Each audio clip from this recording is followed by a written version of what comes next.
So it's Roundup herbicide that's specially formulated for big jobs. That's the new one. On this one it says biodegradable. That's the old one. It doesn't say biodegradable anymore, so it must no longer be biodegradable. It's the same product. I imagine they don't have the right to say it anymore. It must not really be biodegradable. Be careful not to spray it in my face. Oh, I'm not a murderer. Well, I'm sure these Roundup-ready soybeans are ready to harvest today. They're probably about, I'm going to say about 11.5% moisture, so they're perfect for harvest. First heard about Roundup-ready soybeans in a farm magazine about 8 years ago, and it seemed like a neat innovation.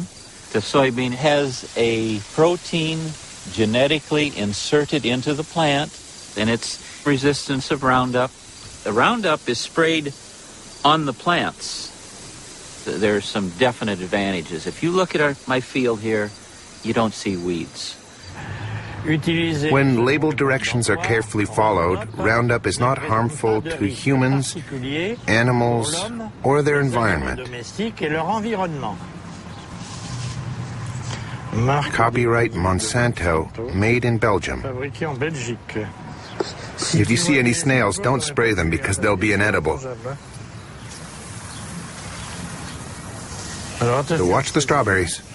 I'd encourage European farmers to take a look at the Roundup Ready technology. Frankly, it's very good for the environment. It's a sustainable system. So, give it a try.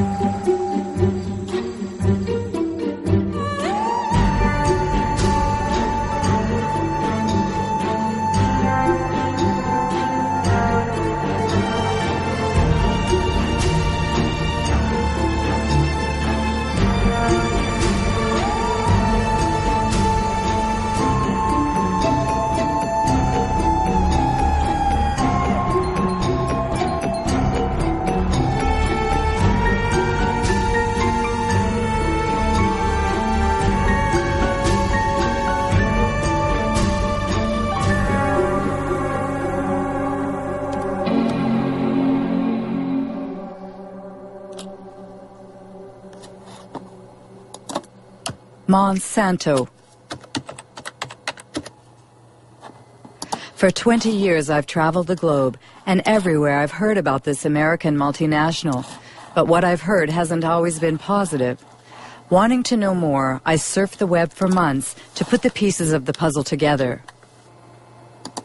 On its website, Monsanto positions itself as an agricultural company that aims to help farmers produce healthier food while reducing agriculture's impact on our environment. Its leading product is Roundup, the world's best-selling herbicide for the last 30 years.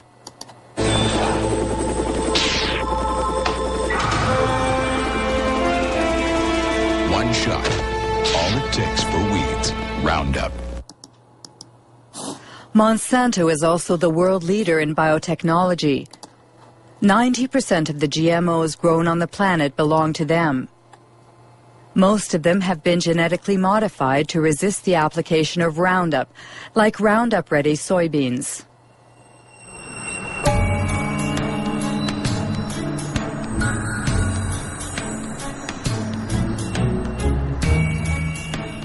Monsanto's GMOs have invaded the planet, but no ag industry product in history has ever incited as much controversy and passion. Why? What's at stake with GMOs? And could the company's past shed some light on what the company is or claims to be today? Founded in St. Louis, Missouri in 1901, it was not always an agricultural company. It was one of the largest chemical companies of the 20th century. Chemistry is working for you, and very likely Monsanto is working for you. Monsanto, where creative chemistry works wonders for you. The wonders boasted about in this commercial made Monsanto one of the most controversial companies in the industrial era. Agent Orange, aspartame, bovine growth hormone, PCBs. These chemically created oils used worldwide as coolants and lubricants in electrical equipment were the jewels in Monsanto's crown for over 50 years. They were called Arachlor in the United States, Pyrrolin in France, and Clofen in Germany, until they were banned in the early 1980s. Monsanto PCB.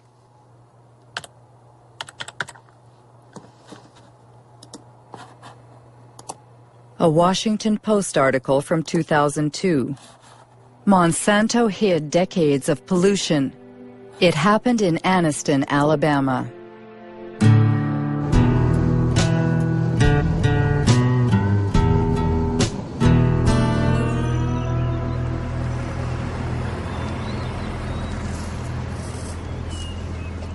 Terry was my baby brother. He died in 1971 from a cancer of the brains, or a tumor of the brains, cancer of the lungs, and hurries of the heart. He was 16.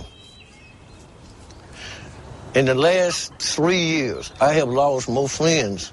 They died from illnesses, cancer, sugar diabetes, hepatitis, all these different ailments that comes with PCBs, and they have been related to PCBs.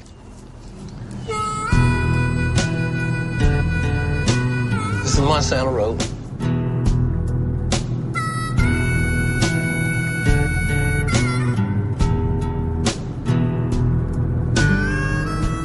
This is all just a black area, minorities that live in this area.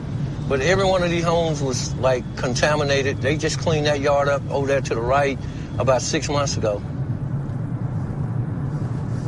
These was all homes. These people lived here, and they had to move. The houses was torn down.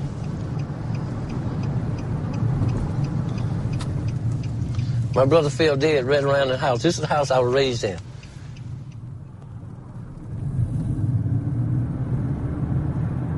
See this grass right here? They buried PCBs over here. Monsanto got permission to bury PCBs in Anniston. And this is Snow Creek right here, where they put the cement in here. It comes from the plant discharging to PCBs all the way down through here. And it was poisoning. They never told anybody, but they told the state. The state didn't tell us.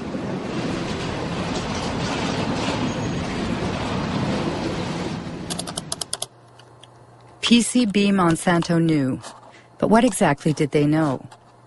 An environmental organization in Washington, D.C., headed by Ken Cook, has put internal Monsanto files online. Most of them are classified confidential.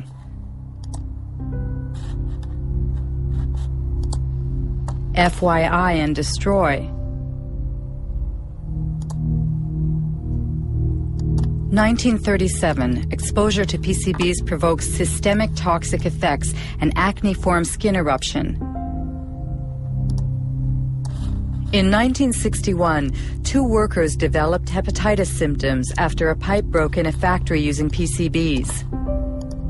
In 1966, Monsanto scientists placed fish in Snow Creek's water.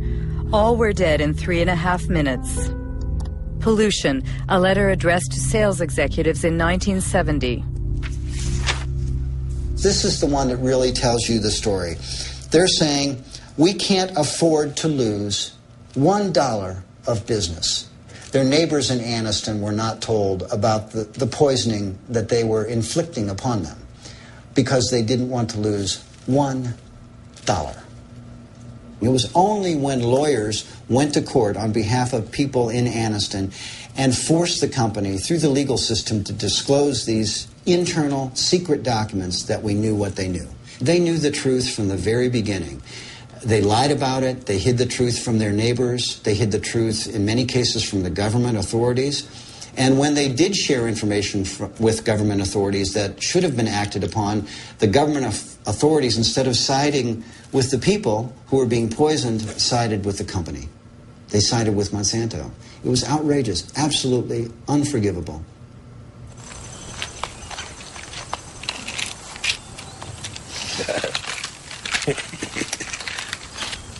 Oh, these are all your medicines? Yeah. Well, no, they ain't all of it. I got some more here. How much you have in you? 63.8 in the blood. In the blood.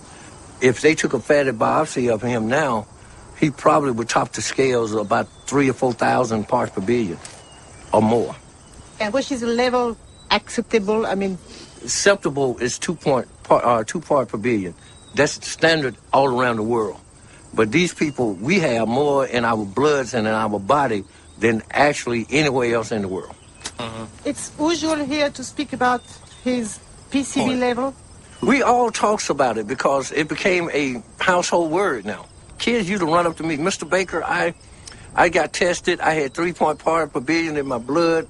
How long do you think I got? But that's a horrible story.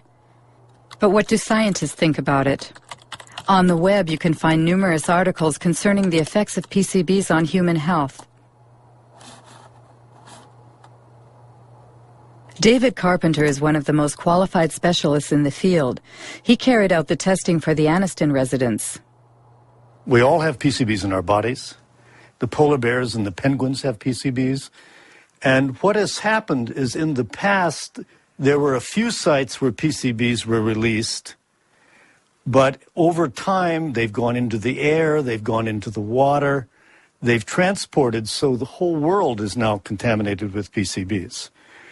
The issue is that many diseases are caused by PCB exposure. The one everyone knows about is cancer.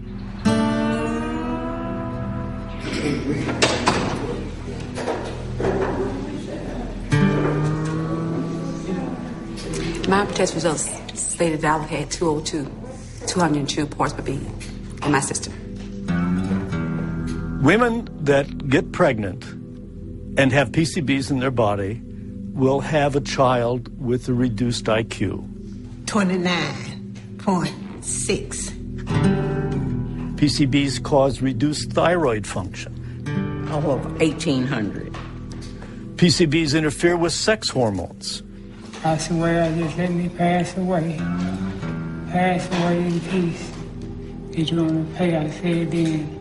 He's going to pay for the way that he has done to us.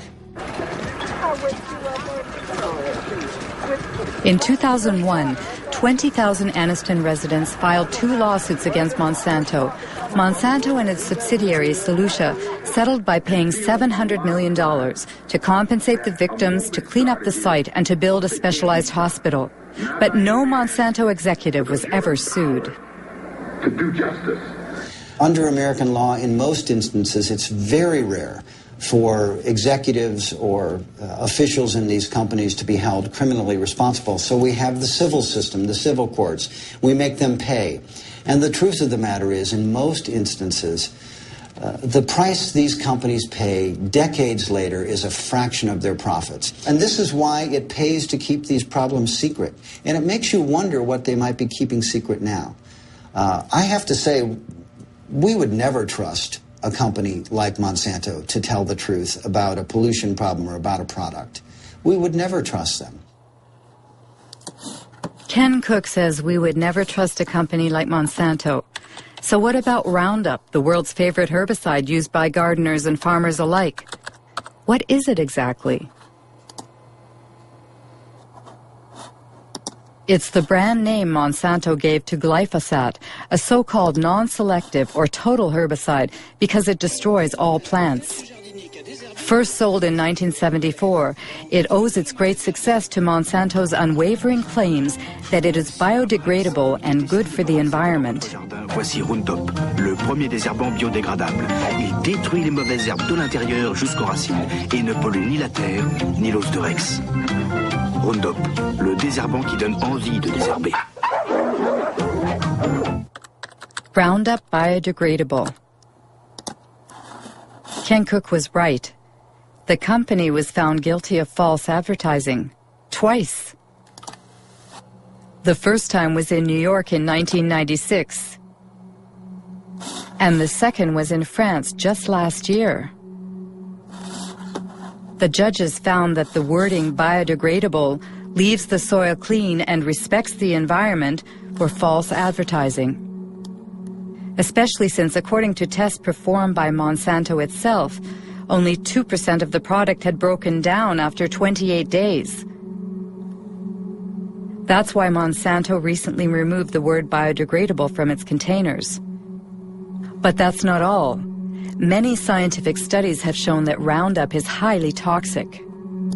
For example, Roundup provokes cell division dysfunction, a study by Professor Robert Bellet.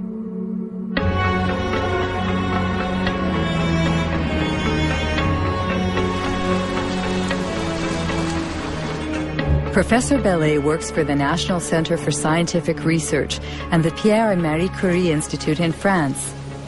He has studied the effects of Roundup on fertilized sea urchin eggs. The big surprise was that Roundup has an effect on cell division. We saw very quickly that Roundup affected a key process in cell division. Not the cell division mechanisms themselves, but those which control cell division. You have to understand how cells become cancerous. In the beginning, all cells are benign, and then at a certain point, modifications take place in the cells that make them unstable from a genetic point of view. This is the first malfunction that we observed with Roundup. It is for that reason that we consider that Roundup provokes the first stages that lead to cancer. We're careful not to say it provokes cancer, because we won't see the cancers develop for 30 or 40 years. It was immediately clear how important these findings were for product users, especially since the tested doses were well below those which people normally use, and we said to ourselves, gosh, we really have to let the public know about the dangers as quickly as we can. And I thought the best way to do that was to talk to my administration.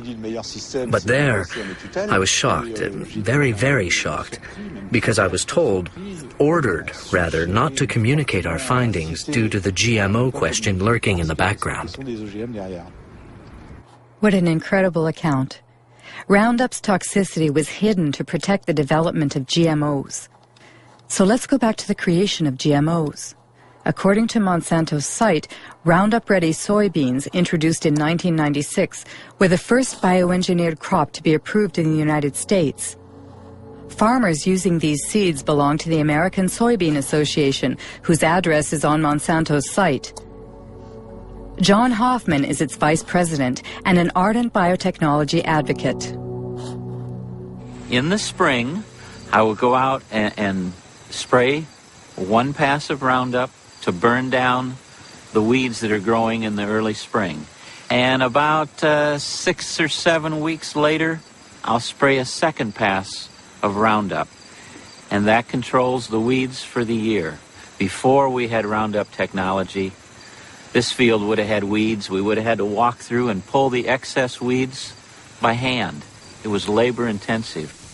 So the Roundup Ready system saves me time and it saves me money. It seems Monsanto's new wonder has what it takes to entice farmers. But how does it work? How can the soybean plants survive being sprayed with Roundup? This is a soybean cell. The core of this cell contains its DNA, in which the bean's genetic structure is encoded. In order to create its GMOs, Monsanto breaks the species barrier using a Roundup-resistant gene harvested from a bacterium. This gene is placed on microscopic particles of gold, which are fired into the soybean cells with a gene gun. The gene penetrates the DNA and creates a protein, making the plant resistant to Roundup. When the herbicide is sprayed on the crop, it kills all the weeds, leaving the soybean plants intact. One must admit that the process is an incredible technological feat. But these soybeans engineered to withstand such a powerful herbicide are destined for our dinner plates. They must have been thoroughly tested before being put on the market. Who was the Secretary of Agriculture at the time? Dan Glickman, Bill Clinton's Ag Secretary from 1995 to 2000.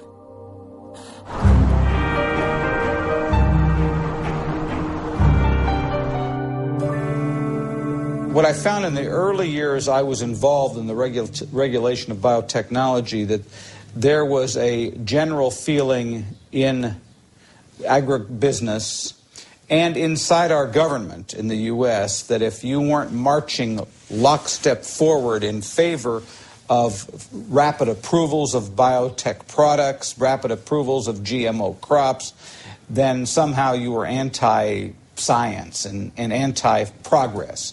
Well, I think that, frankly, there were a lot of folks in industrial agriculture who didn't want as much analysis as probably we should have had because they had made a huge amount of investments in the product. I mean, I think that, and certainly when I became secretary, given the fact that I was in charge of the department regulating agriculture, I had a lot of pressure on me not to push the issue too far, so to speak. But I would say even when I opened my mouth in the Clinton administration, I got slapped around a little bit by not only the industry, but also some of the people even in the administration. In fact, I made a speech once where saying that we needed to more thoughtfully think through the regulatory issues on GMOs. And I had some people within the Clinton administration, particularly in the U.S. trade area, that were very upset with me. They said, how could you in agriculture be questioning our regulatory regime? In a nutshell, in the United States, the Secretary of Agriculture doesn't stand a chance against the multinationals. But just how are GMOs regulated in the United States? The most crucial policy on the subject was published by the FDA, the Food and Drug Administration, which is legally responsible for regulating the safety of food and medicine. Title: Foods Derived from New Plant Varieties. Date: May 29, 1992. Principle 1. Foods derived from genetic modification are regulated within the existing framework that applied to foods developed by traditional plant breeding. Obviously, the FDA decided not to create a special category for GMOs. For further information, contact James Mariansky, who headed the biotechnology department at the time.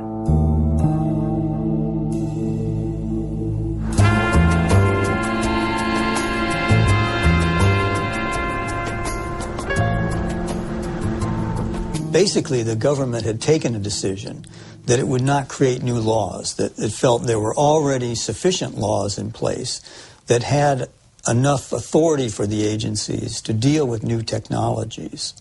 That means the White House asked the agency to write a policy where GMOs should not be submitted to a specific regulatory regime? But it's not based on scientific data. It's a political decision? Yes, it was a political decision. It was a very broad decision that didn't apply to just foods. It applied to all products of biotechnology. Unbelievable. James Mariansky admits that GMO regulation was based on politics rather than science. How exactly did they justify their decision? Principle 2. The components of food as a result of genetic modification of a plant will be the same as or substantially similar to substances commonly found in food. In other words, the FDA considers that a genetically modified plant is equivalent to its conventional counterpart. What they call the principle of substantial equivalence has been adopted around the world, and it's at the heart of the debate between biotech supporters and GMO foes. How could the FDA decide that a GMO crop is the same as a conventional plant? What we do know is that the genes that are being introduced currently, to date, using biotechnology, produce proteins that are very similar to proteins that we've consumed for many centuries. That's the FDA's official position on the matter, which was toppled by Jeffrey Smith, author of several books on GMOs. Michael Hansen, scientific expert for the Consumers Union of the United States. And writer Jeremy Rifkin, who was the first to denounce the principle of substantial equivalence. The reason why GM crops are here is based on a deception that occurred in the FDA. They said that these foods are not different. They use the word substantially equivalent. They use the word not meaningfully or uniformly different.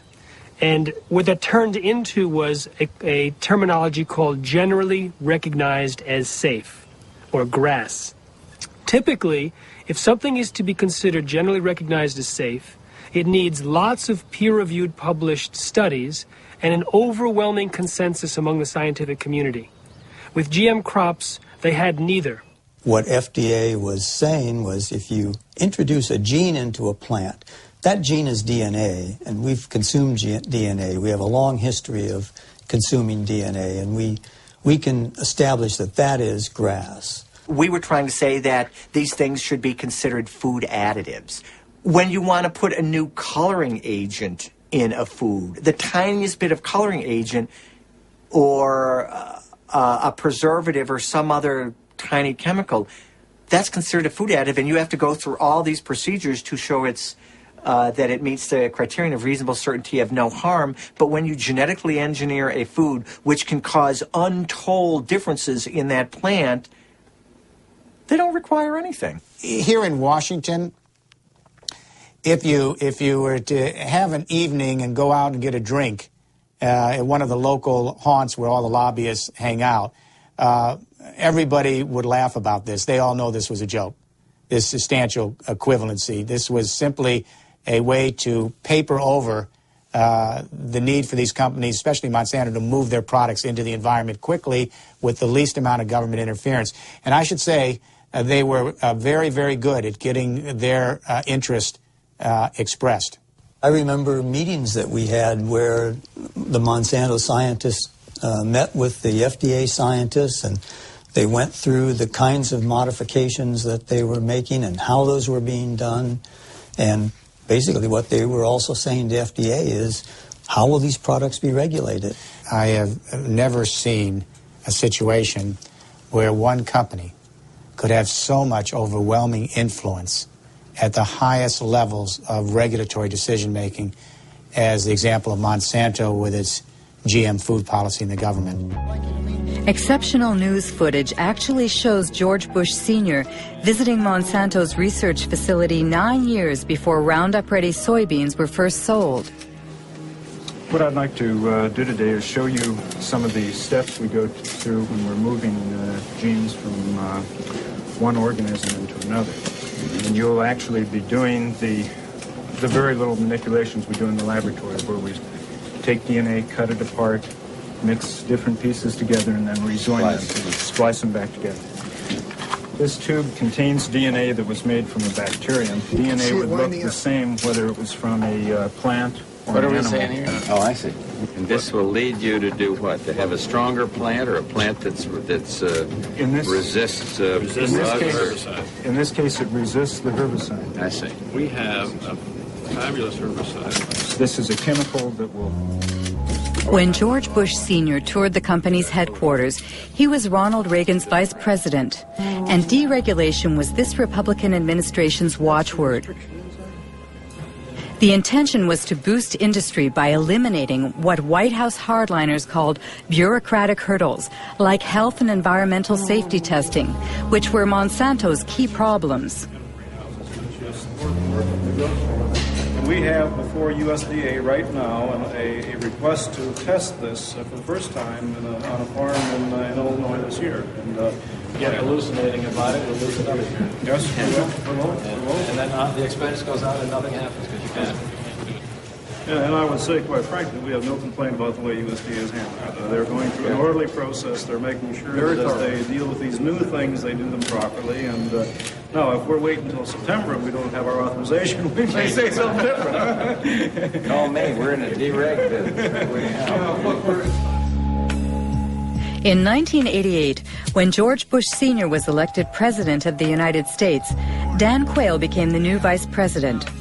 4 years later, he announced the American policy concerning GMOs, drafted just as Monsanto had wanted. We are taking this step as part of the President's Regulatory Relief Initiative, now in its second phase. The United States is already the world leader in biotechnology, and we want to keep it that way. In 1991 alone, it was a $4 billion industry. It should reach at least $50 billion by the year 2000, as long as we resist the spread of unnecessary regulation. Do you think it was really a conspiracy? A conspiracy is a strong word. From a corporate standpoint, it was a brilliantly executed takeover. Early on, a gentleman by the name of Michael Taylor became the deputy administrator of the Food and Drug Administration right at the time that they were about to set out their policy. Who is Michael Taylor? On the internet, only a single image remains of the man who once wielded his power so discreetly. Today he heads a foundation called Resources for the Future.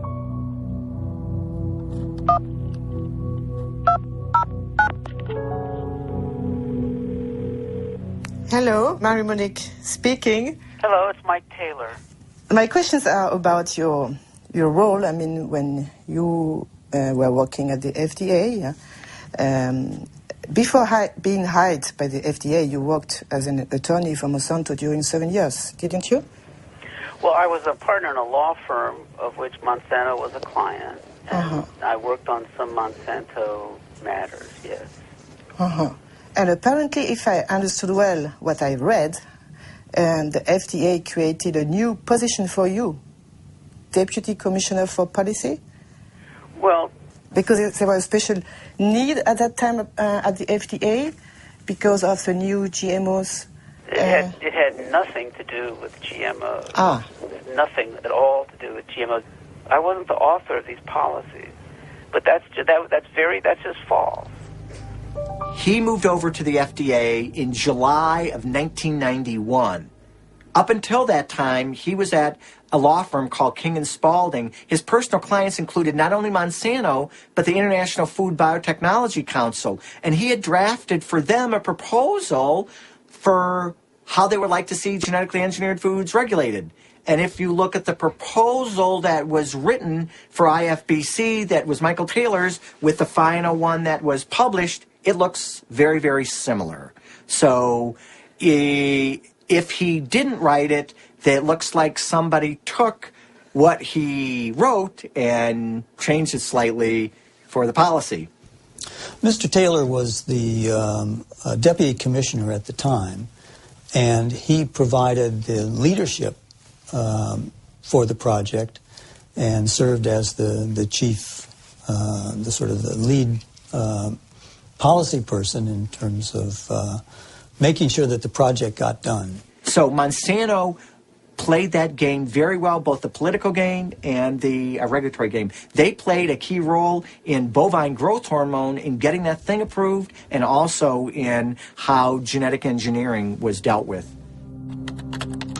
Michael Hansen has just mentioned bovine growth hormone. What's that? It's a transgenic hormone that's injected into cows, increasing dairy production by 20%. It would be an understatement to say that it had critics. The hormone threatens our health. Deadly poison. Manipulation. Call RBGH for a recombinant bovine growth hormone. Monsanto began selling it to dairy farmers in 1994 under the brand name Posilac.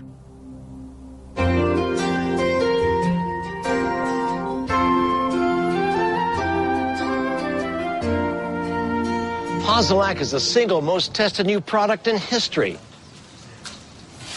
You'll soon see the dramatic results Posilac can offer you. In 1985, Monsanto submitted Posilac to the FDA for market approval. The experts at the FDA's Center for Veterinary Medicine reviewed the studies that the company had carried out on experimental herds. At the FDA, the veterinarian in charge of reviewing the data was Richard Burrows. In an interview, he stated that agency officials had suppressed and manipulated data.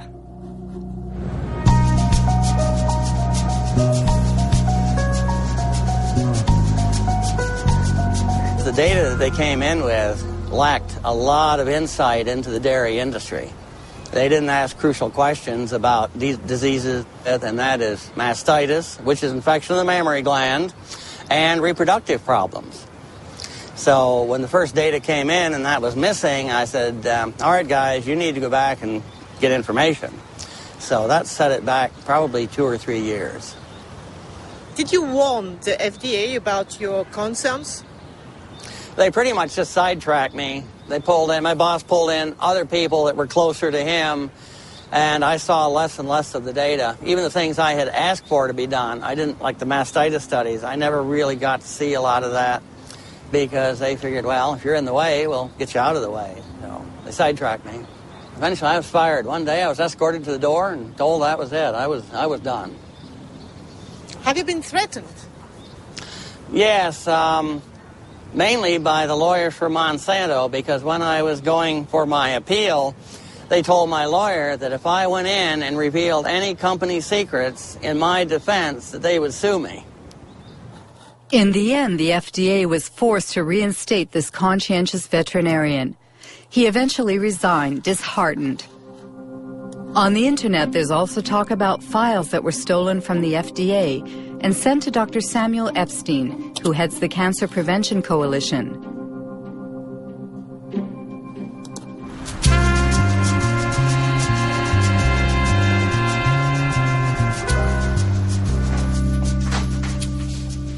In 1990, Samuel Epstein published an article in the Milkweed, the standard for dairy reporting, edited by Pete Hardin. The scoop was based on the secret documents that the two men scrutinized. One morning, I came in, I think in October that year, I came into my office and found a great big box of documents. And it came from Washington, but no indication as to who sent it. This was a box of files of all Monsanto records which had been submitted to the FDA on the veterinary tests in the preceding 6 years or so. Well, this was great fun. Many of these documents are original documents, and as it says here, company confidential. It contains confidential information which may not be reproduced, revealed to unauthorized persons, or sent outside the company without proper authorization. As an investigative journalist, that's the kind of stuff I like to report. Revealing this information made Monsanto and FDA very, very angry, because what we were able to establish is that there were dramatic physiological changes in the animals that received the shot, the hormone shots, compared to their control group peers.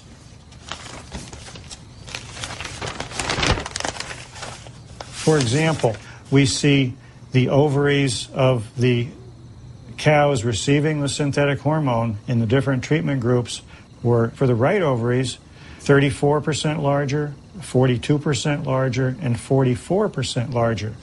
Elsewhere in the stolen files, it shows how there were severe problems with the reproduction of these treated animals.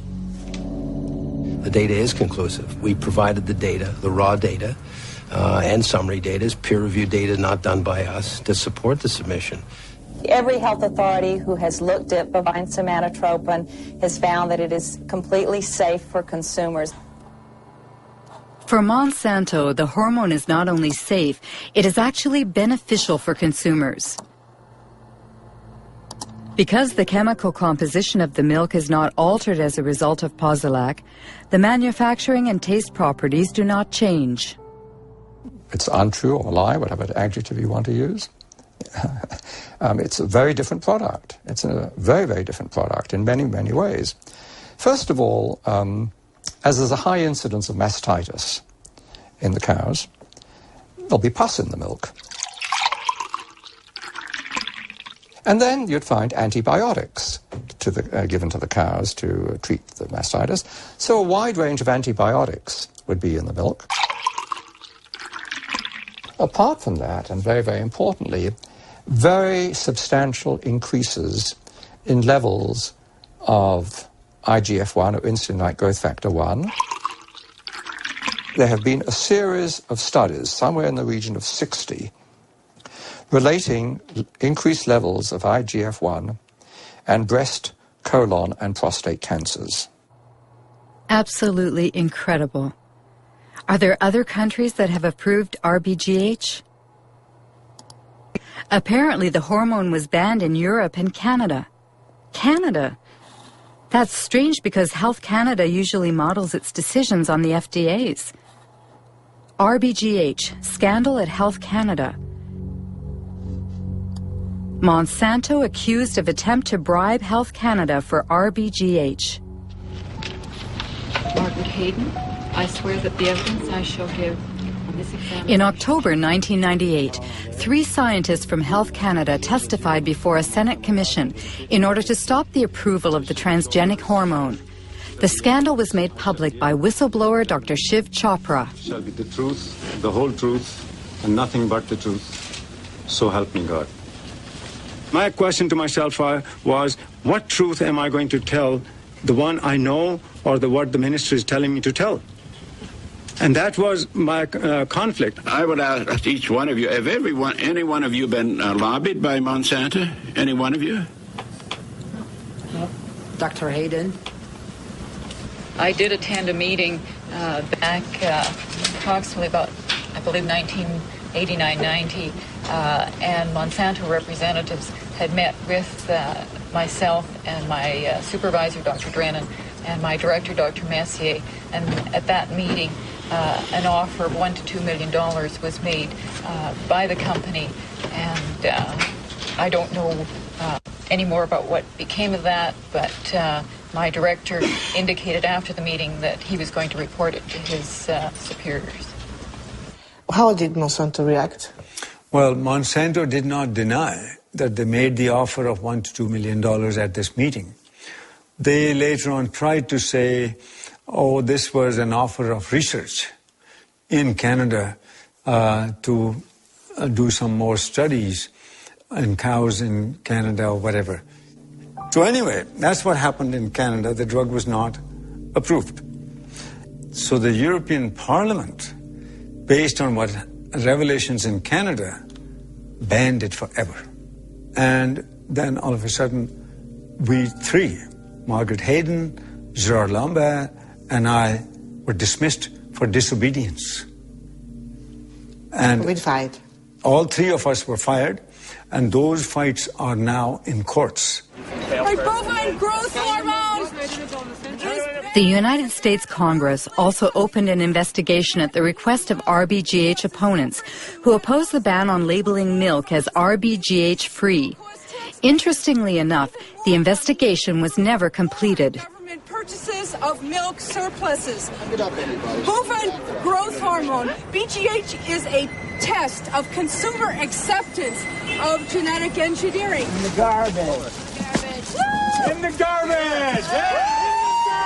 The cow hormone drug was simply the first major application of biotechnology to food production, and Monsanto is a very powerful corporation with many linkages to top-level persons in government. I think the prevailing ethic at the federal government was biotechnology is so important that we can't let a few little questions about cow safety or human safety get in the way.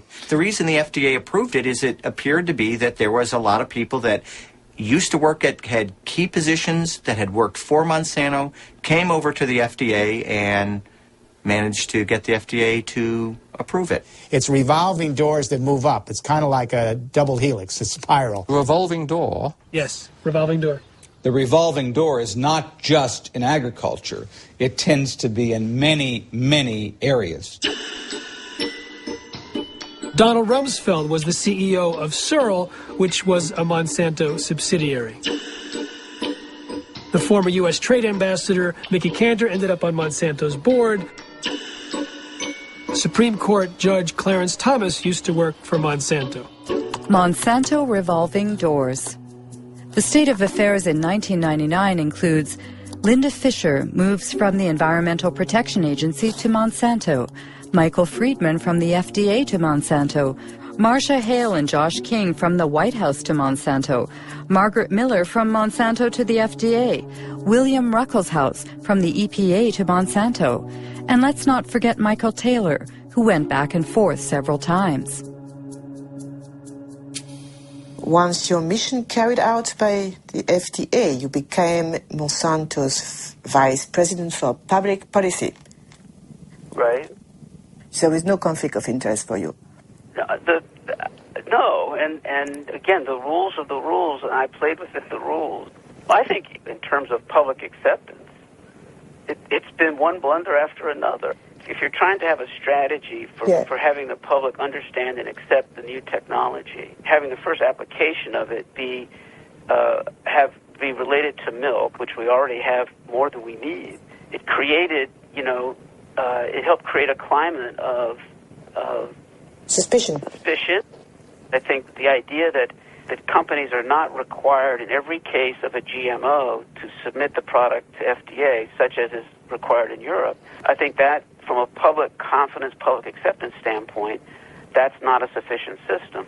I personally have said that Congress should change the law. Congress should create a mandatory notification system that ensures that every product is looked at by FDA and that FDA makes a safety judgment about every product. That's some very compelling testimony. It seems that Michael Taylor has qualms about the policy he signed in 1992. What about the FDA's own scientists? Was there a consensus on the GMO regulations?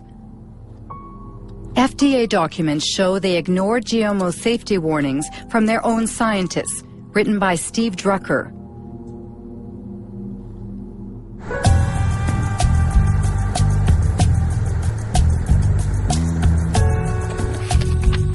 Lawyer Stephen Drucker represents a coalition of nonprofit associations. He sued the FDA, forcing it to declassify its internal files on GMOs.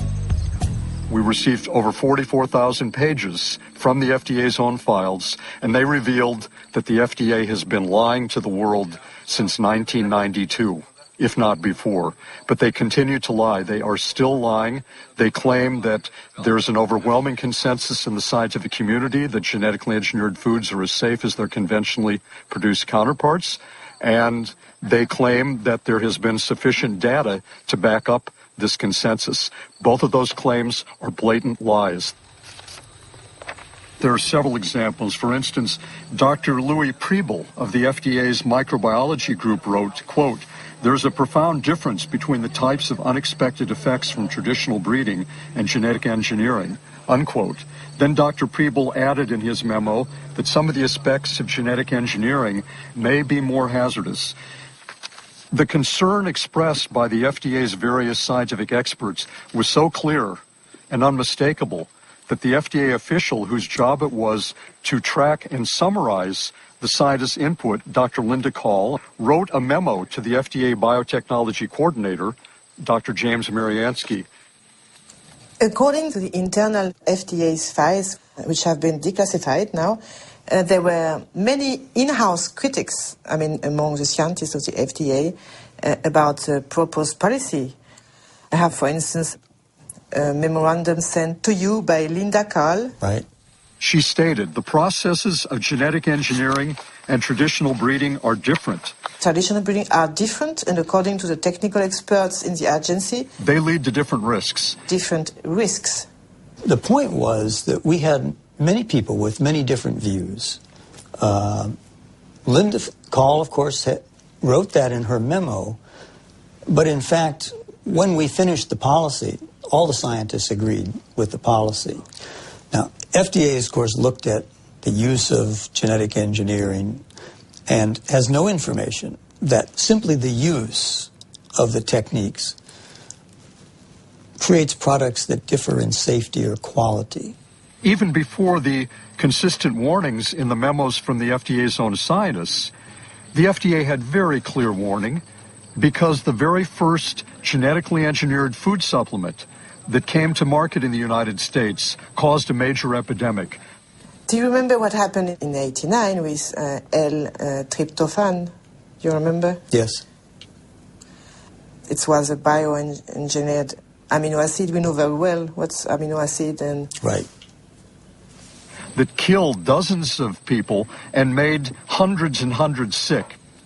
It caused an epidemic of an unusual disease called EMS. Right. And how many people died? Right, but we have many... 37. And more than 1,000 people disabled. You remember?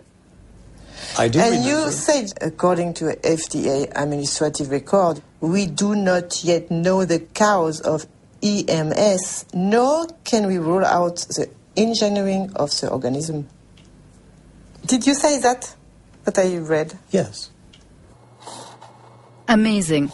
James Mariansky can't rule out the possibility that it's the genetic manipulation itself that triggers unexpected side effects. But he did nothing. Have any independent scientists investigated this question, which is crucial for consumers? Arpad Pustai, world-renowned scientist, lost his job when he warned about GE Foods. 1998.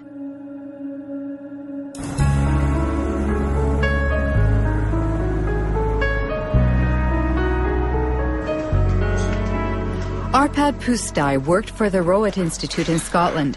At the Ministry of Agriculture's request, he led a study on genetically modified potatoes with a budget of over €2 million and a staff of 30 researchers to prepare the arrival of GMOs in Great Britain. We were all enthusiastic about it. I was enthusiastic about it. The ministry thought that if we did this study, looking at all aspects, then it would be an endorsement of GM. And when they introduce it, they would say that the foremost laboratory in Europe, nutritional laboratory, had looked at them and they found them all right. Arpad Pustai specializes in lectins. These proteins function as an insecticide protecting plants against aphids. Rowett scientists had created potatoes that were resistant to aphids and into which they introduced a snowdrop gene, which produces the lectin in question. Beforehand, they verified that in their naturally occurring state, lectins themselves do not pose a health risk. The genetically modified potatoes were tested on rats. It had twofold effects. First, it started to increase a proliferative response in the gut. And that you don't like because this is possibly, I'm not saying that it is cancerous, but what it does, it can have an adjuvant effect on any chemically induced tumor. The other thing is the immune system was certainly got into high gear. And that was, we don't know whether it's good or bad, but it certainly did recognize the GM potatoes as alien. And we were convinced that this insertion is causing the problem and not the transgene. As I said, the transgene, when we did it in isolation, even at 800-fold concentration didn't do any harm. It was a very important point because the American FDA is going on by about a neutral technology. And what we did say and what we did publish was actually corroborated, confirmed that it was not the transgene which was the problem, but it was the technology. While the first shipments of genetically modified soybeans were arriving in Great Britain, Arpad Pustai's superiors authorized him to be interviewed by the BBC. As a scientist actively working on the field, I find that it's very, very unfair to use our fellow citizens as guinea pigs. They will never forgive me for that. Monsanto did see the importance of our findings. Don't worry about it. Even before the broadcast went out, they already knew because the Scottish Crop Research Institute did get a lot of money from Monsanto, and they were not slow to understand the implications. The day after the interview's broadcast, Arpad Pustai was fired and the research team dismantled. Dr. Stanley Ewan was in charge of evaluating the impact of GM potatoes on the rat's internal organs. He no longer has any illusions about scientific independence. I was extremely, angry and very, very concerned. It's like your whole world is disappearing under your feet. What's going on? But you see, they start to discredit Stanley as well. It's not just Arpad and me. Stanley was made to retire and he was discredited at the university. As well? Oh, yes. Oh, yes. It was very hard indeed. Monday, it was wonderful work. Tuesday, it was rubbished. I had one or two ideas of what was happening, but a very imprecise idea until 8 years ago, almost exactly, I was at a dinner dance. And next to me at the top table was someone from the road called Dutteroy, who happened to say, I said, isn't it awful what's happening to Arpad? Yes, he said, and did you not know that there were not one, but 2 phone calls from Downing Street to the director? And then, of course, I saw clearly what was happening, that this was something sort of supranational, if you like, some pressure being put on Tony Blair's office to stop this work because it was perceived by the Americans to be harming their industrial base, the biotech industry, in other words. The Arpad Pusztai scandal triggered a massive rejection of GMOs in Great Britain, led by Greenpeace. A year later, Robert Shapiro, Monsanto's CEO at the time, agreed to participate in a teleconference organized by the environmental organization. This is the only existing video footage of the former CEO. He was responsible for moving the company into the biotechnology era with its new slogan, Food, Health and Hope. Monsanto made huge efforts to push its products in every direction with the full support of multinational food manufacturers, retailers, communications firms, regulators, even governments. You behave not as a company offering life and hope, but as bullies, trying to force your products on us. If I'm a bully, I don't feel that I'm a very successful bully. I want to start by emphasizing that biotechnology is a tool. Biotechnology in itself is neither good nor bad. It can be used well or it can be used badly. The products that are on the market have been reviewed through the regulatory processes that society has established in order to assure not only safety, but the environmental safety of the products themselves.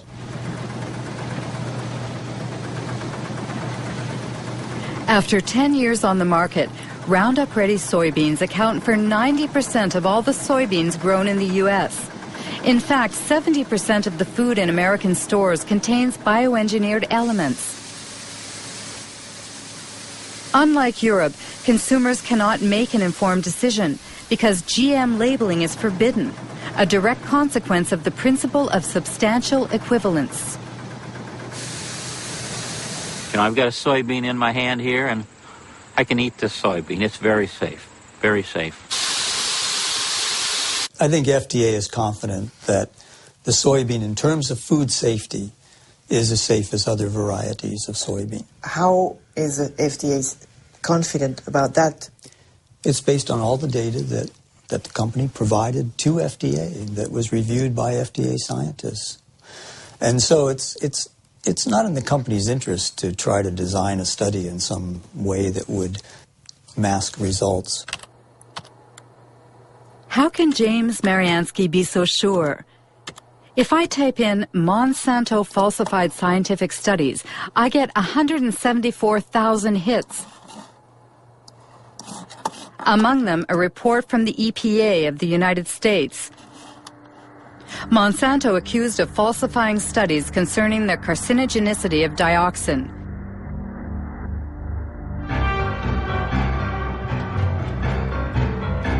The story began in Nitro, in a Monsanto factory that produced a powerful herbicide called 2,4,5-T.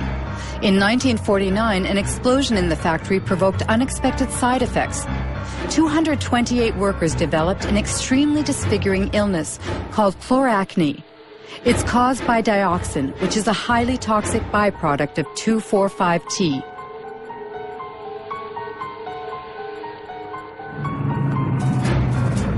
(2,4,5-T) was the main ingredient in Agent Orange, the defoliant used by the U.S. Army during the Vietnam War. During the war, 40 million liters of Agent Orange, containing 400 kilograms of pure dioxin, were sprayed on trees in southern Vietnam. 3 million people were contaminated, including thousands of American soldiers.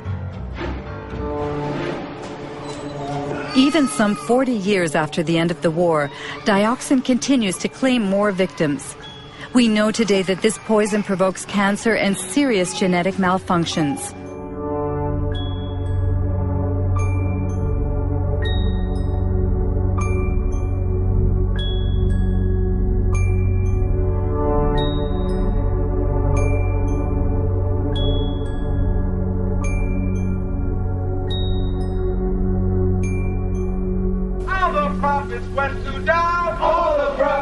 In 1978, while American Vietnam veterans were suing the makers of Agent Orange, Monsanto sponsored studies on the long-term effects of dioxin.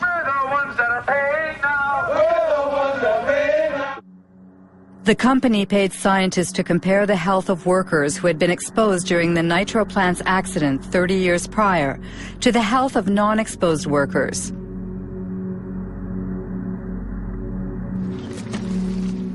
There are two experts on the subject.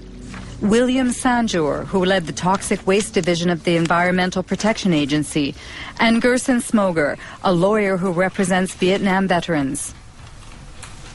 In 1990, Dr. Kate Jenkins, a colleague of mine at EPA, wrote a memorandum pointing out that allegations had been made that those studies, some of those studies that Monsanto had conducted were flawed. And if they were done correctly, it would have reached just the opposite result of that Monsanto had.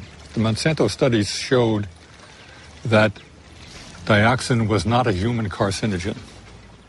That means they had the data first, and then they manipulated how they were going to look at that data to come up with the conclusion they want.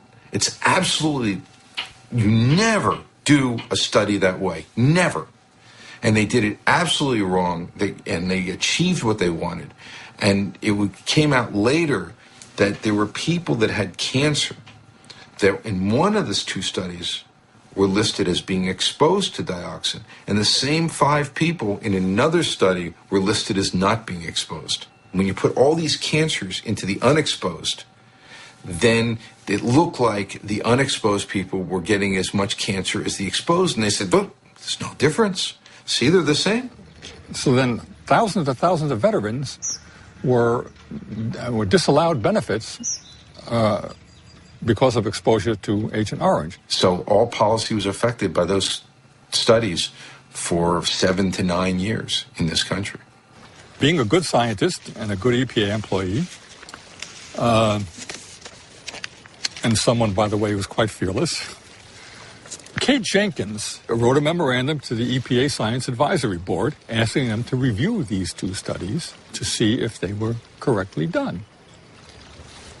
The fact is, there was no investigation of Monsanto. It didn't exist. Nobody investigated those studies. Nobody, period. What they investigated was Kate Jenkins, the whistleblower. They made her life a hell. They harassed her. They changed her jobs. They persecuted the poor woman. If you think of Monsanto today, they're telling that their GMOs, for instance, are sound and safe. Do you trust the company? I wouldn't believe a word that company says. Nothing. I might trust some independent source who investigated their claims, depending on who that independent source was and how good they are and how independent they are. Precisely. In order to prove the safety of Roundup-Ready soybeans, Monsanto carried out a study which was published in 1996 in a well-respected scientific journal. The study was supposed to assess the effects of GM soybeans on animal health, specifically on rats. This study was thoroughly reviewed by both a Danish scientist, now deceased, and the Norwegian specialist Ian Prime. I'm afraid to say, value this study very poorly indeed. It's very disappointing, very disappointing. Especially because this paper sort of served as a basis for the whole principle of substantial equivalence. I can just cite, which is again a bit surprising, although the animal feeding studies provide some reassurance that no major changes occurred. Now, some reassurance, now that's good enough. I want 100% reassurance, not just some reassurance. They talk, for example, about the, on page 723, except for the darker brown colour, livers appeared normal at necropsy. I mean, you can't do that without looking inside. You have to look at the content inside the liver, taking sections, showing under the microscope that there is no difference. They've used, for example, older rats. Obviously, again, if you want to avoid any problems, okay, use an adult. But if you want to see if any changes are evident, then you should use younger individuals, of course. In some ways, you could say it's bad science because a lot of the data that they should have shown isn't shown. But did you try, for instance, to get access to the raw data? I didn't. A colleague of mine did, and spent quite a frustrating length of time going through different offices and so on. But finally, the answer was the answer was no. If there was nothing to hide, then there should be no problem. You should be willing to distribute your material for anybody to do work on. And when you keep it tight, then you suspect that there's why is this the case? One thing is sure, thanks to this limited study, Monsanto's GMOs have inundated the world, principally in North and South America, Asia, and Australia. After only 10 years, transgenic crops now cover 250 million acres. 70% are Roundup resistant, and 30% have been genetically modified to produce an insecticide called Bt.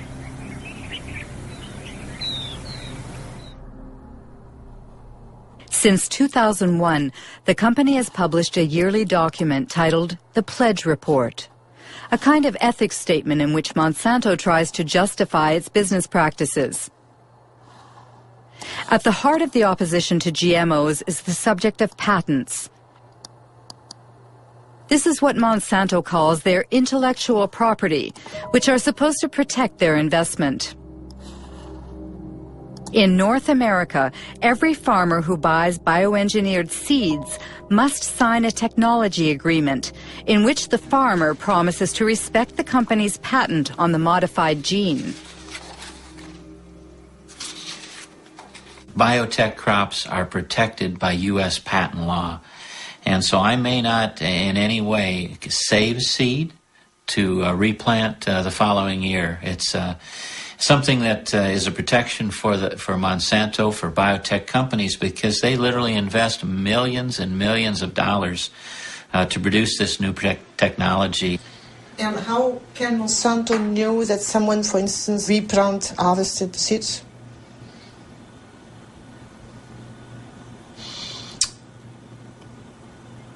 I'm not sure how to answer that. No, how they would know if someone replanted seed. That's a good question for Monsanto. The question is so touchy that Monsanto prefers to circumvent it by making glorious promises. In cases of unintended appearance of our proprietary varieties on a farmer's field, we will surely work to resolve the matter to the satisfaction of both the farmer and Monsanto.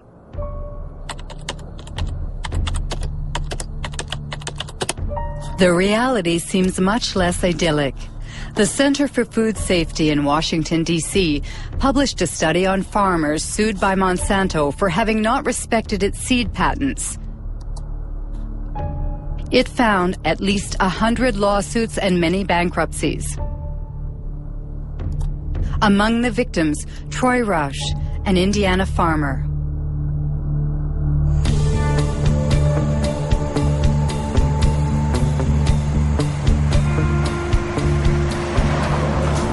Our story starts back in 1999. A gentleman, and I use that term loosely, showed up at my mother and father's farm, and he claimed to be a private investigator hired by Monsanto. And he was out investigating farmers saving their own seed, and asked us, he'd come right out and ask us if we'd saved their seed. And we told him no, we had not, and offered up our herbicide purchases and seed purchases, all the receipts and everything. Told him where everything was purchased so he could go check it out for himself. He declined that offer. And what occurred is then they sued us. Monsanto filed a lawsuit against myself, my father, and my two brothers. And Monsanto presented us with documents that they claimed were samples taken from our farms. To obtain those samples, Monsanto had to have trespassed upon our land without our permission and stole those samples. That year, I recall we had 492 acres of Roundup Ready soybeans. And they were grown under contract for a company for seed. And the contract was very specific. It spelled out the specific fields, so it wasn't a problem in isolating those fields. Everybody knew it. And why did you settle out of court with Monsanto?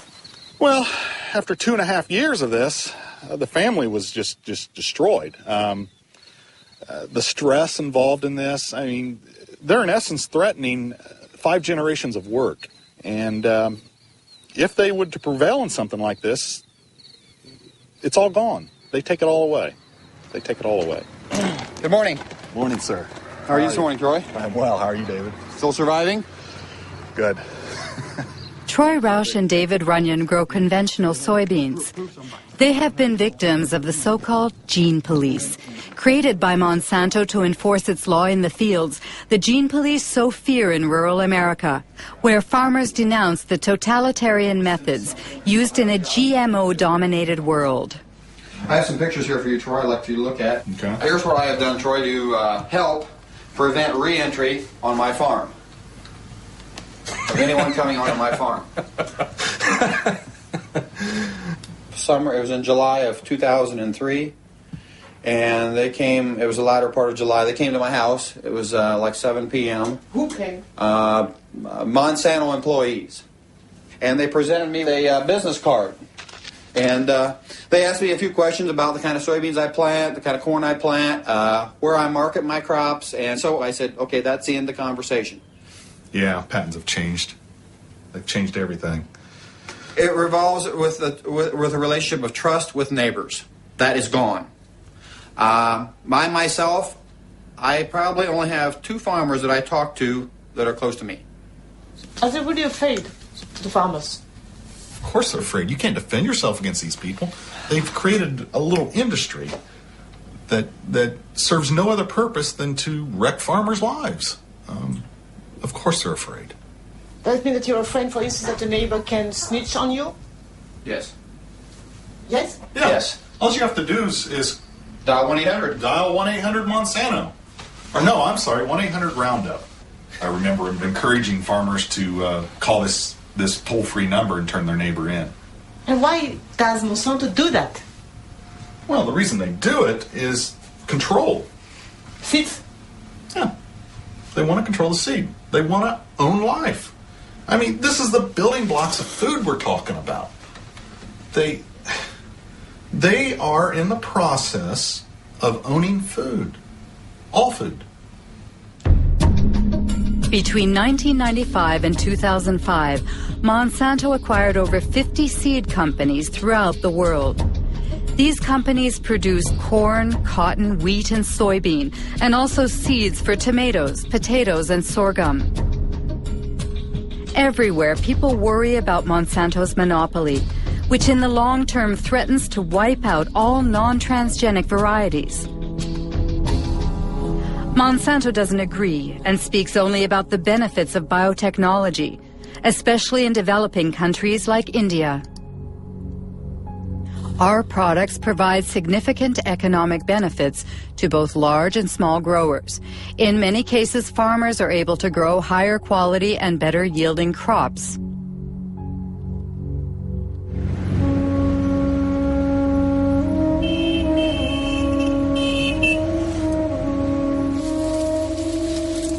India is the world's third largest cotton producer. In 1999, Monsanto acquired Mexico, the country's leading seed company. 2 years later, the Indian government authorized the sale of BT cotton under the brand name Ballguard. It is genetically modified to produce an insecticide which repels bollworms, a cotton parasite.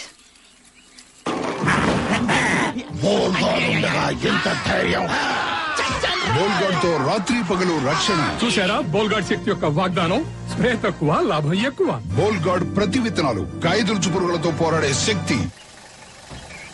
Since 2001, Kiran Sakari and Abdul Gayam have been closely following the transgenic cotton grown by small farmers in the Warangal district. Every year, the two agronomists publish a report comparing bioengineered cotton with conventional cotton in terms of yields and production costs. In 2006, the harvest was ravaged by a disease that affects transgenic cotton. This is a Ballguard field. We can see some of the rhizoctonia affected plants. You see, if you remove the bark of a healthy plant, it won't be like this, like threads. See, it's a classic example of rhizoctonia infestation. The farmers, they have never seen that. And when we were doing our study from 2001, we have noted this disease on very few samples in the BT cotton only. And as the time passed, the spread was seen more and more in the BT fields as well as some non-BT fields also.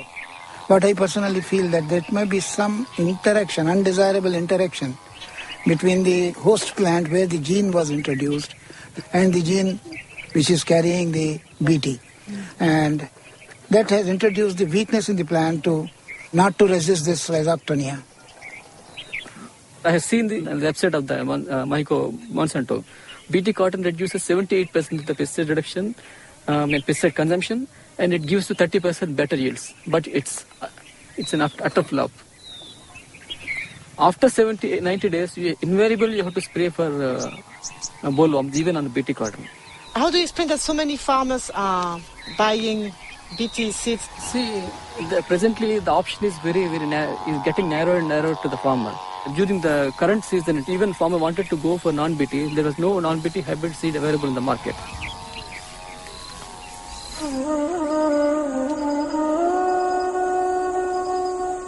Today in India, Monsanto controls nearly all of the cottonseed market, forcing the locals to buy its seeds at prices 4 times higher than conventional varieties.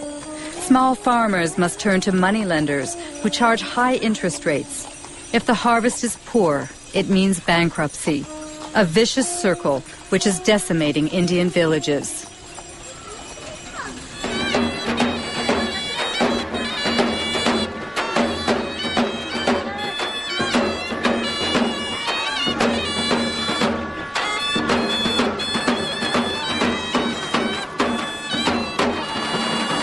आज जी आपल्या इथं आत्महत्या झाली ती कशामुळे झाली? BT cotton. अजून काय कारण होतं? कर्जबाजारी. वय काय होतं? 25. हा, ही consumed pesticide 1 litre pesticide.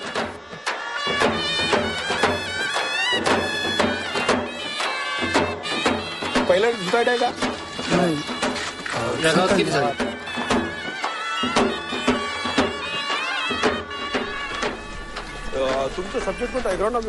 Tragedies like the one we've just witnessed occur 3 times a day in the Vidarbha region, where BT cotton was introduced in 2005. Of course, cotton farmers committing suicide is not new in India, but the GM crops are causing it to skyrocket. However, in this battle that pits David against Goliath, few dare to publicly denounce this international scandal.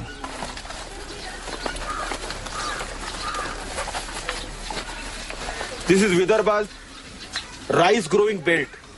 if you see the minimum suicides are there. But this is the cotton growing area. The result of the BT cotton is the first year 600 suicides from June 2005 to June 2006. Second year, still today, within 6 months, 680 suicides. So it's a disaster. It's a complete disaster, yes. All these technologies, either it is GM or biotechnology, they are actually making the farmers completely dependent on the market. Because not only that you have to pay more for the seed procurement, but you have to fertilize it. And this very claim that no spraying is required, no pesticide required, is also false. When Monsanto claims in advertising that GM crops are adapted for small farmers, what do you think it's? Our experience shows that it is completely false. It's completely false. It's a lie.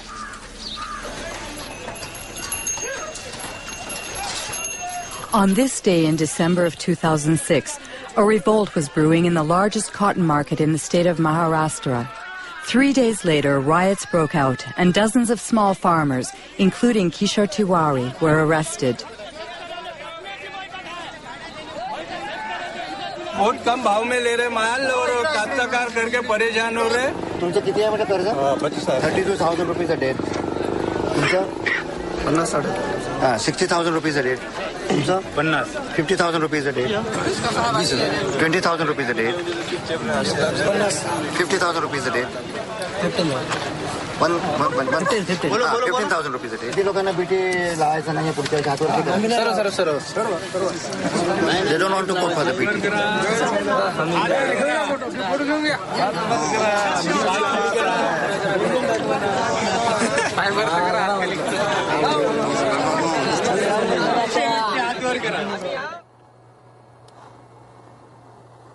Seeds of Suicide is the title of a book by physicist Vandana Shiva.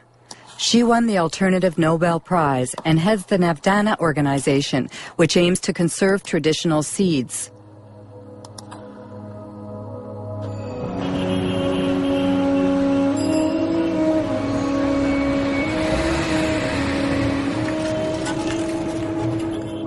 In the beginning, Vandana Shiva's battle was against the first Green Revolution, which brought industrial agriculture to India in the 1960s.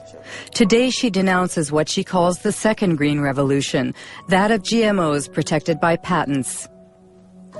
The difference is that the first Green Revolution was public sector driven.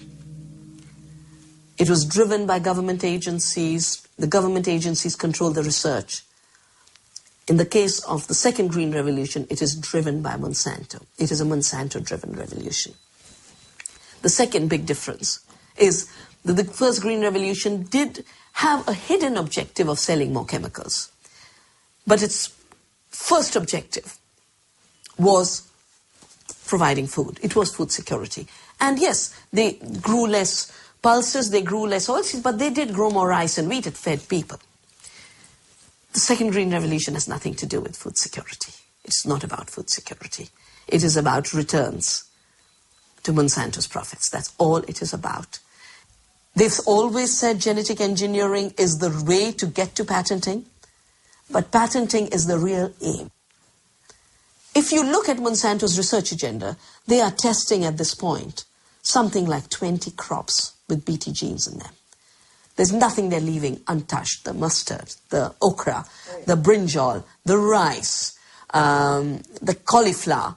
Once they have established the norm that seed can be owned as their property, royalties can be collected, we will depend on them for every seed we grow, of every crop we grow.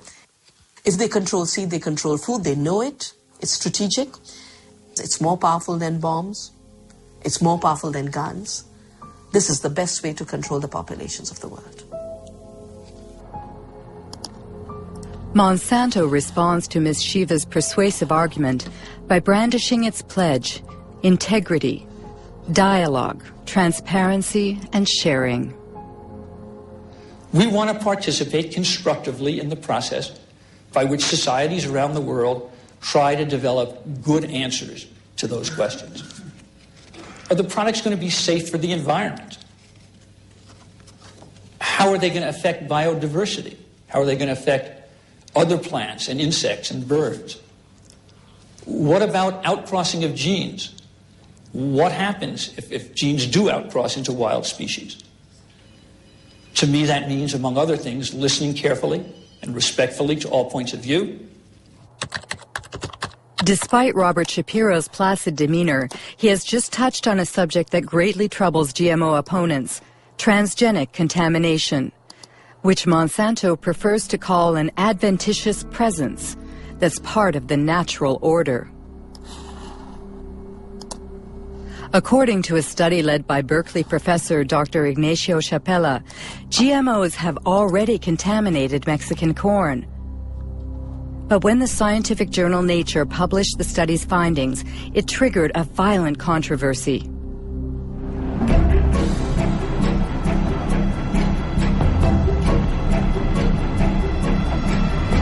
I had been working for 15 years with indigenous communities in Oaxaca, in Mexico, and they had been developing the capacity to analyze their environment themselves. One of my students went to try and train people to detect transgenics. We brought with ourselves a positive control. That was a can of corn from the US that we knew was transgenic. And we were looking for a negative control. And we thought the best negative control is going to be corn from the local places, because we all believed that was the cleanest, the most well-preserved source of corn in the world. So the surprise came when we looked at these samples and we discovered that the samples that we all believed would be non-transgenic had already transgenic DNA within them. It was a very big surprise for us to discover that these land races of corn that were kept by people locally and supposedly maintained over 10,000 years had already been reached by transgenic contamination, mostly from the US.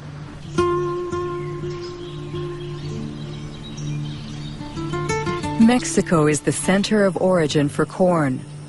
More than 150 local corn varieties can be found in just the southern region of Oaxaca. This extensive biodiversity is a treasure, the world's genetic reservoir of corn. Millions of Mexican farmers have maintained it for thousands of years. This corn is for the family? Yes, only for the family. We use it to make tortillas. This year is a good size, so we'll save it as seed for next year's planting. You don't buy your seeds? No. You exchange them? Yes, it's our ancient barter system.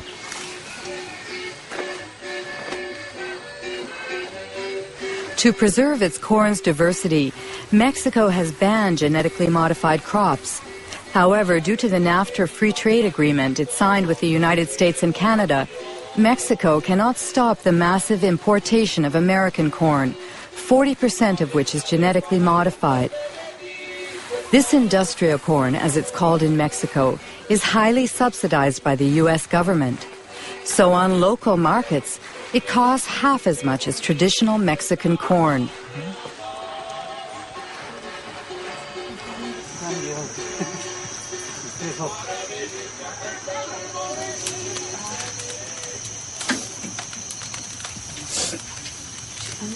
Do you always make your tortillas with local corn? Yes. It's natural and has a better yield. Also, it's more nourishing because it comes from pure soil.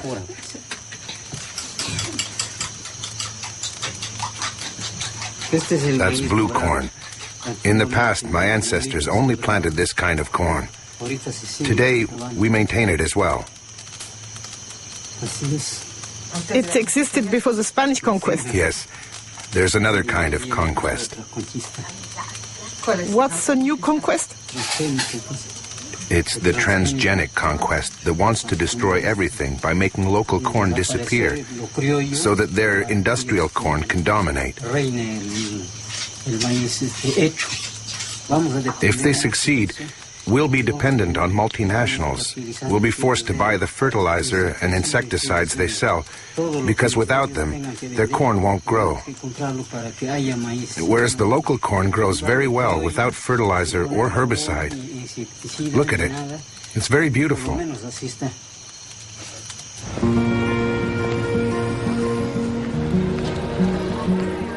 Ignacio Chapela's article provoked a violent reaction in Mexico.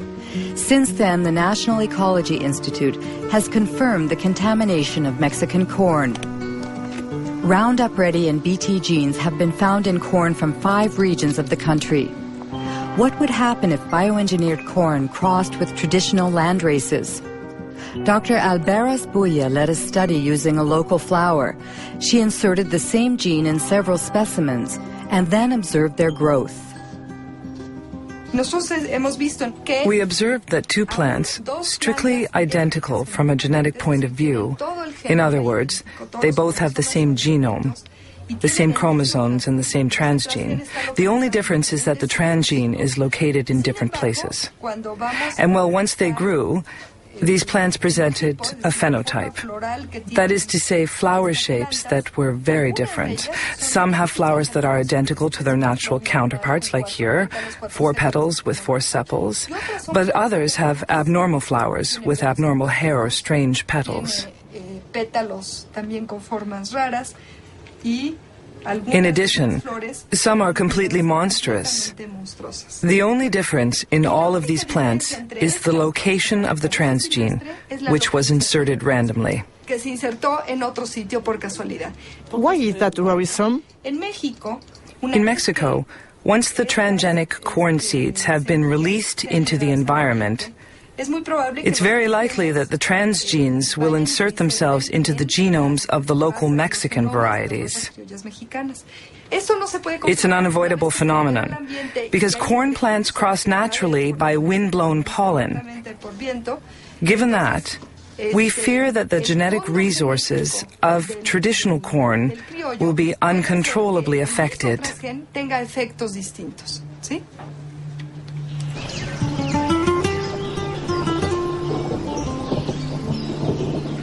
Buenos días, los seguimos invitando para que... Good morning. We invite you to attend a meeting about the new diseases which are infecting our corn because of transgenic contamination.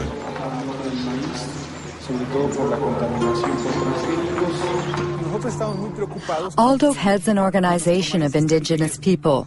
For 2 years, he's been leading an information campaign in Oaxaca communities, where Elena Alberas' fears have already been confirmed in the fields.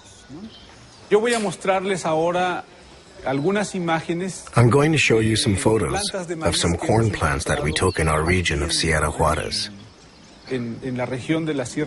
We'd like to know if you have already seen this type of plant in your community.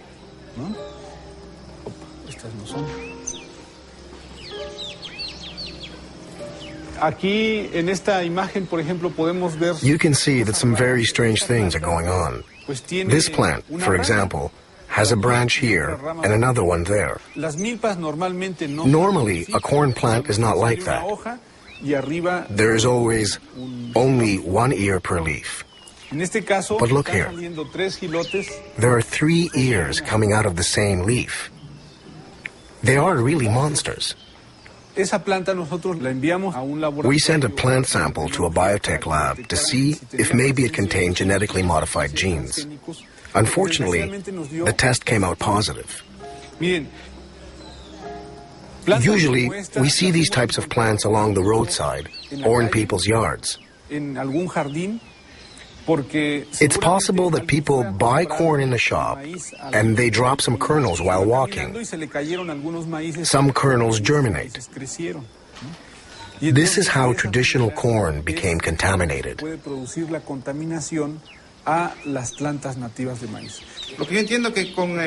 From what you've said, if we don't manage to stop their spread in our fields, soon we'll be forced to buy our corn seed because our own won't work anymore. That's very troubling. What should we do? First of all, if you find a strange plant, you should immediately remove its stamen, because that's where its pollen comes from. In any case, you must be very vigilant in monitoring your plants.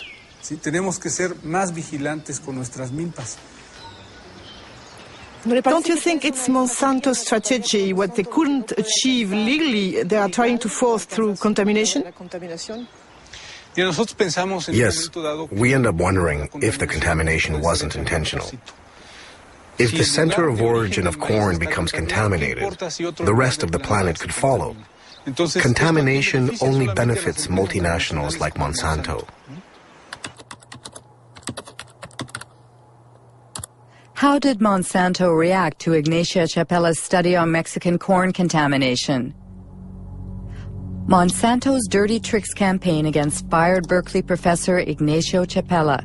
An article by Jonathan Matthews, who heads GM Watch, a GMO information service based in southern England.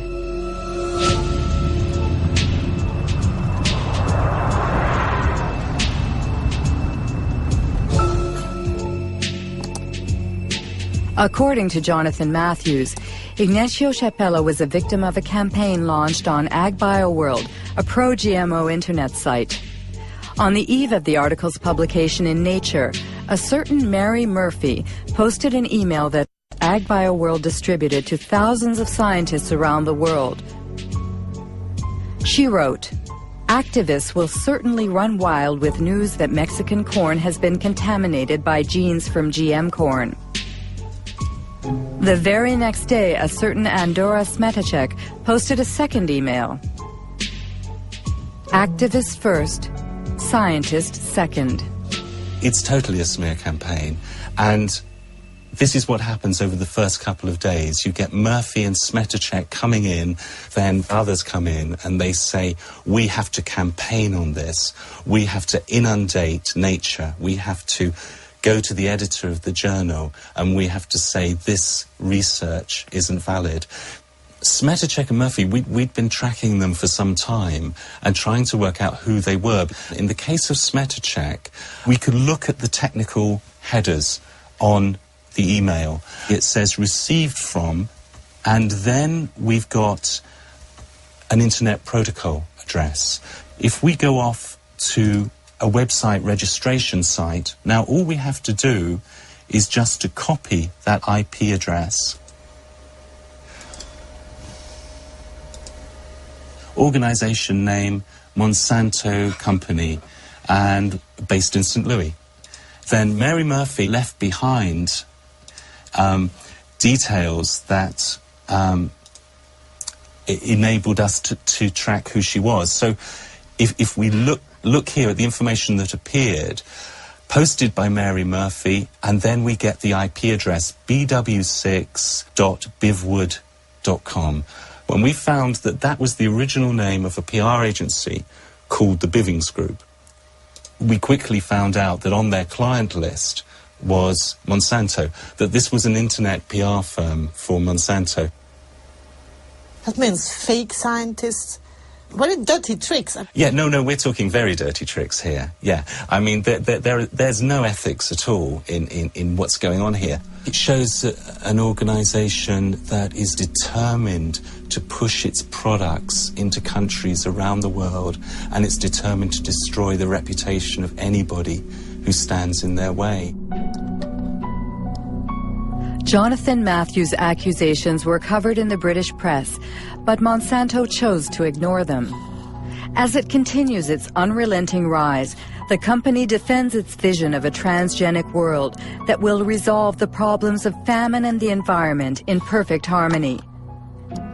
Practical experience clearly demonstrates that the coexistence of biotech, conventional and organic systems is not only possible, but is peacefully occurring around the world.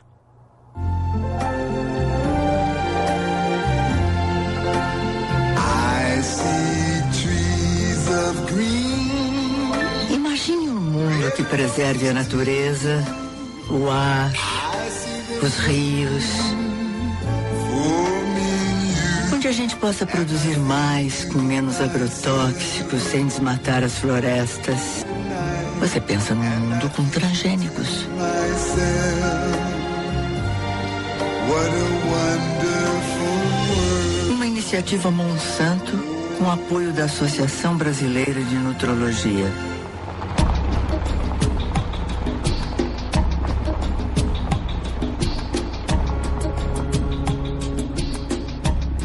A transgenic world already exists in South America, where 100 million acres of Roundup-ready soybeans were planted in 2007. Their conquest started 10 years ago in Argentina, the only country to have officially authorized transgenic crops. Since then, GMOs have mysteriously spread to neighboring countries like Brazil and Paraguay seen here. In 2005, Paraguay finally legalized these smuggled crops to save their soybean exports to Europe, where labeling GMOs is obligatory. In reality, for the Ministry of Agriculture, the deed had already been done. We had to authorize GMO seeds because they had already entered our country in a, let's say, unorthodox way. Do you know how transgenic seeds entered the country? Through the black market or smuggling? We don't speak about the black market, but about the blank sack, because these are the seed sacks that have no official markings. Did Monsanto play a role in this seed contraband?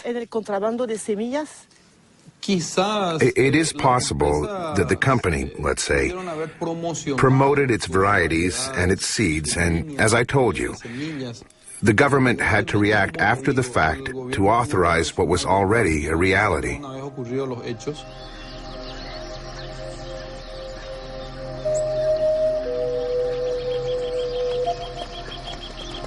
Whatever the origin, contraband has been profitable for Monsanto.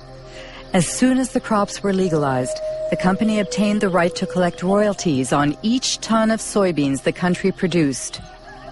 Just like in Brazil. Since then, there has been no let-up in Paraguay's deforestation and the expulsion of many small farmers who refuse to relinquish their small plots of land.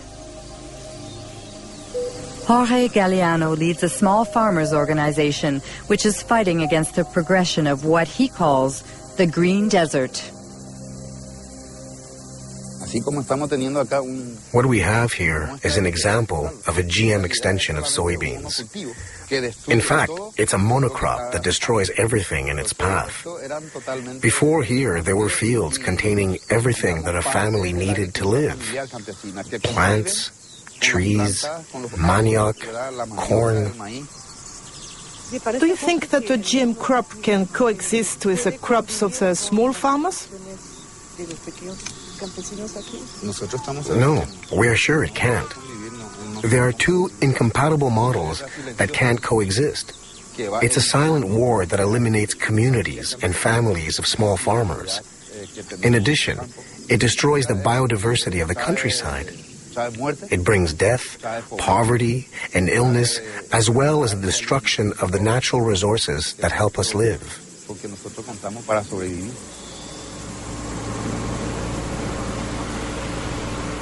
Today, Roundup is sprayed all over Paraguay by plane or mechanical spreaders driven by unprotected farm workers.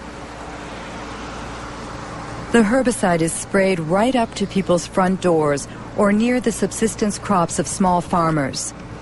Every year, crops are destroyed and thousands of people contaminated.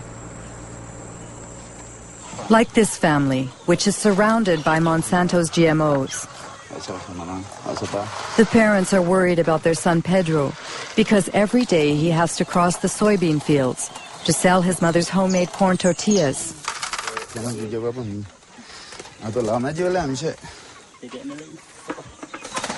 How long has he had that?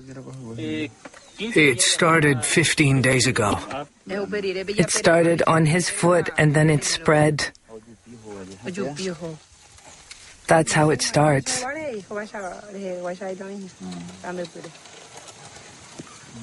Does he have a headache?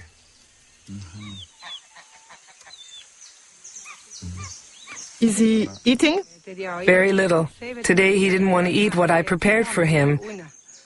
He only drank a little fruit juice. And his brother? He eats better, but it's difficult.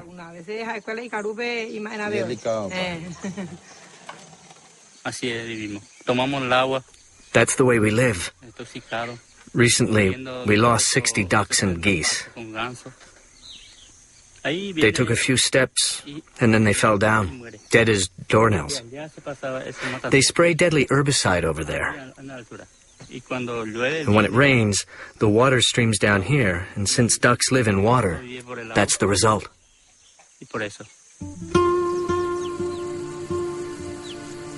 In Paraguay, 70% of the farmland is owned by only 2% of the population. With GMOs, the concentration is increasing. 3/4 of the soybean producers are foreigners staking claims for this new green gold. The ban on animal-based feed after the mad cow epidemic and the recent biofuel craze have caused soy prices to soar, triggering a rush to round up ready crops.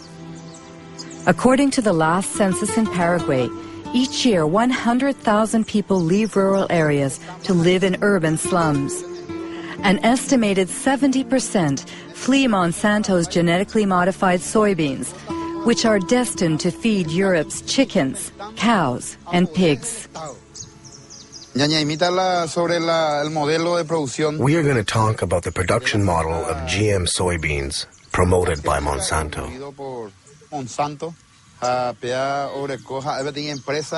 It's a true multinational company. It's everywhere in the world. Its objective is to control all of the world's food production through farmerless farming.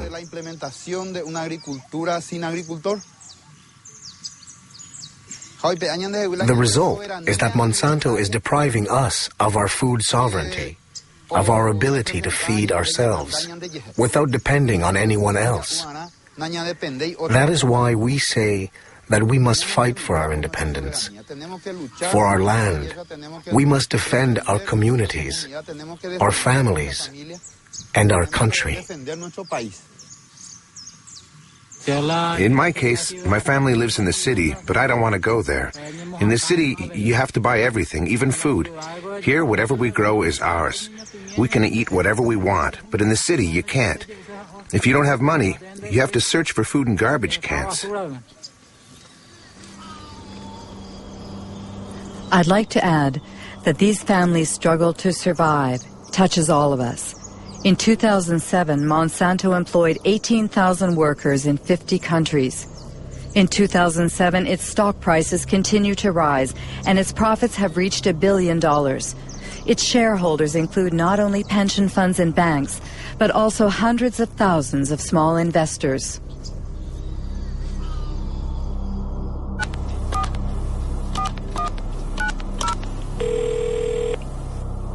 Chris Horner. Hello, Christopher Horner. I'm Marie-Monique Robin from France. Yeah, we appreciate your persistence in asking, but we've had several conversations internally about this and have not changed our position. So there's no reason for us to participate. Our suspicion is that it would not be positive.